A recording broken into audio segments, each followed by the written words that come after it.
छत्तीसगडमधली एक 14 वर्षांची मुलगी सध्या सगळीकडे चर्चेत आहे. कारण आहे तिचं शरीर हळूहळू दगडासारखं बनत जाणं. राजेश्वरी नावाच्या या मुलीला एक अतिशय दुर्मिळ स्किनचा आजार झाला, ज्या आजारात त्वचा हळूहळू जाड होत जाते, कडक होते आणि काही ठिकाणी ती झाडांच्या सालीसारखी तर काही ठिकाणी अगदी दगडासारखी दिसते. सध्या सोशल मीडियावरती तिचा एक व्हिडिओ व्हायरल होतोय, ज्यात तिच्या हातांवरती, पायांवरती आणि शरीरावरती दगडासारखे कडक थर स्पष्ट दिसायला लागलेत. डॉक्टर म्हणतात की या आजाराचं नाव आहे इच्थियोसिस हिस्ट्रिक्स. हा आजार इतका दुर्मिळ आहे की संपूर्ण जगभरात आत्तापर्यंत याच्या फक्त 24च केसेस नोंदवल्या गेल्यात. हा आजार संसर्गजन्य नाही आहे, म्हणजे स्पर्शानं किंवा संपर्कानं पसरत नाही. पण दुर्दैवाची गोष्ट म्हणजे यावर अजूनही कोणताही कायमस्वरूपी इलाज नाही.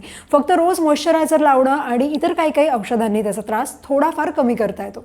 तिच्या फॅमिलीतली लोक सांगतात की राजेश्वरीला हा आजार अवघ्या 4 वर्षाची असतानाच सुरू झाला आणि या आजारानं तिचं फक्त शरीरच नाही तर तिचं बालपण, शाळा, खेळ आणि सामान्य आयुष्यही हिरावून घेतलं. राजेश्वरीची अवस्था कळल्यावर एक मोमेंटसाठी असं वाटतं की आपण ना आपल्या शरीराला अगदीच गृहीत धरतो, पण एक सुदृढ शरीर असणं ही खरं तर एक खूप लकी गोष्ट असते. काय वाटतं कमेंट करून सांगा आणि फॉलो करा लगावबत्ती.